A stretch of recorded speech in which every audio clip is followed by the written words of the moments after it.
ఎక్కడైనా సరే, ఏ ప్రభుత్వం అయినా చాలా నీతివంతమైన ప్రభుత్వం. మా దగ్గర ఏమీ లేదు. మేము చాలా బౌద్ధులం అనేది గౌతమ బుద్ధులం అని చెప్తే కూడా అది illogical statement. Yes, yes. Illogical statement. అవినీతి అనే జాడ్యం అనేది గ్రాస్ రూట్ లెవెల్ వరకు పోయింది. పోయింది. దీన్ని ఎక్స్‌ప్లాయిటేషన్ అద్భుతంగా చేసినవాడు కేసీఆర్. అందరూ వద్దన్నాడు అంటారు ఆ విషయంలో. 100% ఇప్పుడు ఆ మాట హౌస్‌లో సీఎం అన్నాడు. ఈ రాష్ట్రానికి ఉన్న 7 లక్షల కోట్ల అప్పుని టీఆర్ఎస్, బీఆర్ఎస్ పార్టీ తలుచుకుంటే క్షణాల మీద తీర్చేయగలదన్నాడు. అంటే ఆయన అంచనా ఏంటి? 7 లక్షల కోట్లు నీ దగ్గర ఉన్నాయని. ఈ అప్పు మొత్తం ఒక్క పార్టీయే కట్టగలుగుతున్నాడు. మనం అనడం ఏంటి? 1600 కోట్లు పార్టీ ఫండే ఉంది సార్. ఆయన ఏమన్నాడు?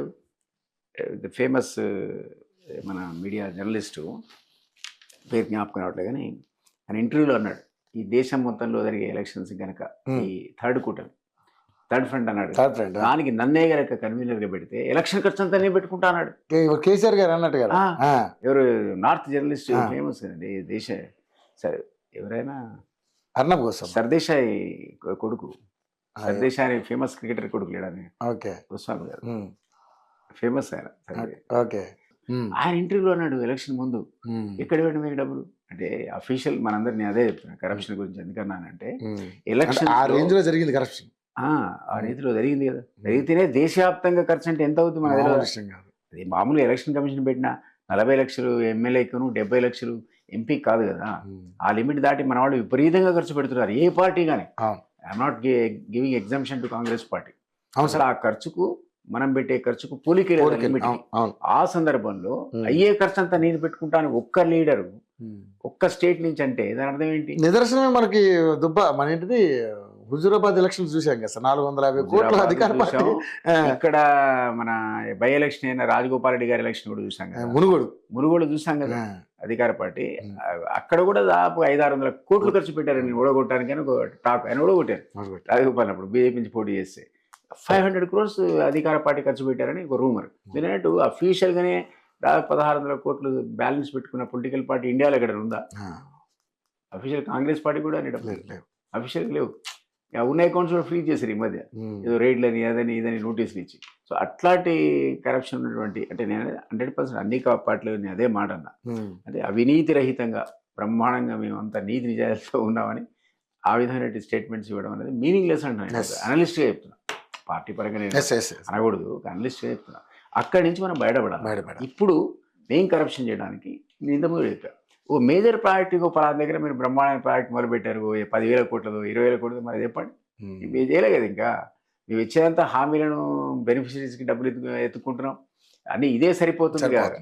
డే టు డే అడ్మినిస్ట్రేషన్, జీతాలు, పెన్షన్లు, పథకాలకు ఇవ్వాల్సిన డబ్బులు తప్ప అసలు మాది ఏది ప్రాజెక్ట్ అది పెట్టండి. ఇక్కడ మీరు తిన్నారని మీరు చెప్పలేదు, ఒక్క ప్రాజెక్ట్ చెప్పండి నాకు పలానా మీకు ఇచ్చే ఆస్కారం అవకాశం ఉందని.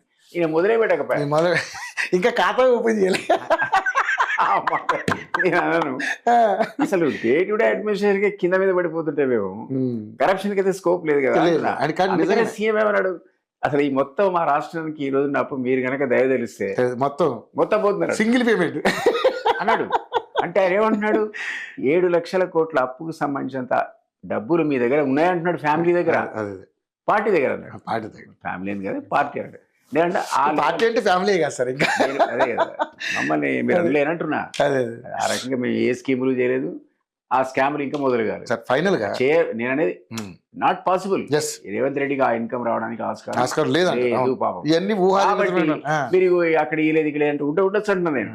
ఆదాయం వరలుగా వేరే రకం రాష్ట్రాన్ని చూస్తే మీరు ఫెయిల్ అయినట్టు లెక్క. మరి మీరు ఇవ్వట్లే కదా, ఎవరికి ఫీడ్ ఇవ్వట్లే. ఫీడింగ్ చేయకపోతే మరి కాస్త వాల్యూ తగ్గిందేమో మరి. కానీ ఐ డోంట్ అడ్మిట్. కానీ వ్యతిరేకత గట్టిగా వచ్చింది కదా సార్ కాంగ్రెస్ మీద. అంటే కొంత సర్దుకోవాల్సిన అవసరం ఉందని అంగీకరిస్తారు. కొంత అంటే మీరు నిరుద్యోగ వృత్తి మీరు చేయకపోతే కూడా ఎవడో తిడతాడు కదా. అదే పద్ధతిలో కేవలం 6 గ్యారెంటీలనే ఫోకస్ చేస్తున్నారు లేదా. ఇప్పుడు 2,500 మహిళలకు మీరు ఇవ్వట్లేదు అంటాడు. మేము లేదు ఇచ్చామనేది అనలేను కదా. సో ఆలస్యం అనేది ఈ రోజు మా కాస్త కూర్చో కొంత డిస్క్రెడిట్ తెచ్చిన మాట.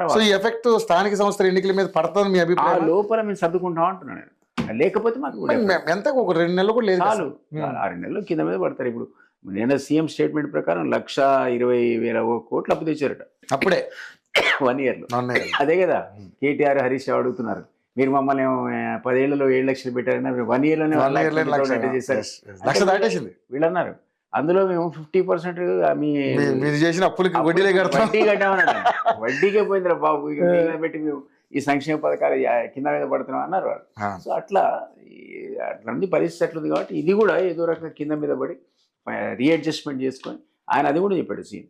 మీరు 11 రూపాయలు 12 రూపాయల వడ్డీ తీసుకొచ్చిన దగ్గర కూడా మేము అంతకంటే సులభతరమైన అప్పుల కోసం ప్రయత్నం చేస్తున్నాం, దాన్ని తగ్గించుకొని ఇంకో దగ్గర లోన్ తీసుకొస్తున్నాం, 11% 12% ఎక్కడ ఇంట్రెస్ట్ ఉంటుందా అని కూడా అన్నాడు. అంత అయితే తెచ్చారన్నాడు. సో కేంద్రం కూడా పెద్దగా సహకరించట. అంటే ఇక్కడ రాలే కదా పాపం. మనపై గవర్నమెంట్ ఆఫ్ ఇండియాలో 1,20,000 కోట్ల రిక్వైర్మెంట్ ఇచ్చాడు. మీరు మాకు ఇవ్వాల్సిన నిధులే కాకుండా అన్ని కలిపి మాకు 1,20,000 కోట్లు ఇవ్వండి అన్నాడు. 120 lakh crores అడిగాడు. సో దాన్ని బట్టి మన యొక్క నెసిటీని కూడా అర్థమవుతుంది. So it take some time. ఊరికే 1 yearకే ఈయన పెర్ఫార్మెన్స్ ని మనం అంచనా వేయలేం. మేము అడ్మిట్ అయింది 5 ఏళ్ల కోర్సులో. మీరు మొదటి సంవత్సరంలోనే మీరు మమ్మల్ని ఫెయిల్ చేస్తా అంటే ఎట్లా? 4 ఏళ్ళు ఉంది ఇంకా. సరే జమిలీ వస్తుందా రాదా అనే విషయం పక్కన పెడితే ఇంకా 4 ఏళ్ళు అయితే ఉంది. 4 years అయితే ఉంది కాబట్టి 2.5 years తర్వాత మీరు నువ్వు ఫెయిల్ అయ్యావంటే మేము ఒప్పుకోవచ్చు. సగం కాకపోతే సగం 50% అట్లీస్ట్ 2.5 years టైం తీయాలి కదా అంట. బట్ 2 months తర్వాత వచ్చే ఎలక్షన్స్ లోపల దాని ఇంపాక్ట్ ఉంటుంది. మీరు అన్నట్టు 2 months తర్వాత లోకల్ బాడీలో ఖచ్చితంగా కాంగ్రెస్ పార్టీ మీద ఈ 2 హామీలు ఇంప్లిమెంటేషన్ స్టార్ట్ చేయకపోతే ఉంటుంది. అది మాకు తెలుసు రాజకీయ పార్టీగా. అదే అంటున్నా ఆ అడ్జస్ట్మెంట్స్. సో అధికార పార్టీ కాబట్టి ఏమన్నా కాస్త అధికార పార్టీ వైపు మొగ్గు చూపే అవకాశాలు కూడా లేకపోలేదు. డెఫినెట్లీ లోకల్ బాడీలో జరిగేది అదే కదా. లోకల్ బాడీ వేరే ఎలక్షన్స్ ఒక రకంగా ఉంటుంది, అసెంబ్లీ ఎలక్షన్స్ ఒక పద్ధతి, తర్వాత జరిగే ఎంపీ మనం చూసాం కదా, జీరో. మీరు లోకల్ బాడీకి వచ్చేవారు కదా విభిన్నంగా ఉంటుంది. ఎందుకంటే స్థానిక సమస్యలు, వ్యక్తి, రకరకాల ఇష్యూస్ వస్తాయి. అది అసలు ఈ వీటి మీద ఆధారపడి ఉండనే ఉండదు రిజల్ట్. అండ్ 90% ఈవెన్ గెలిచిన వాడు కూడా రూలింగ్ పార్టీకి వెళ్ళిపోతాడు. స్థానిక సంస్థలో మీరు చూడండి, ఎవడు ఏ పార్టీలో గెలిచినా 90% టీఆర్ఎస్ చూపించింది మార్గం మనకు. అంత పొలవ అంటూ మళ్ళీ అధికార పార్టీ అయిపోతారు. ఎందుకంటే స్థానిక సంస్థల్లో గెలిచిన వాళ్ళు అధికార పార్టీలో లేకపోతే అయ్యే చిన్న పనులు కూడా వాళ్ళకు కావు. అందువల్ల సహజంగా అది మీరు అన్నట్టు మా వైపే ఆకర్షణ ఉంటుంది. ఎంత మేము 1-2 ఏదైనా పొరపాటున ఆలస్యం చేసినా కూడా ఆకర్షణ మా వైపే ఉంటుంది. అది కూడా ఇంపాక్ట్ అవుతుంది.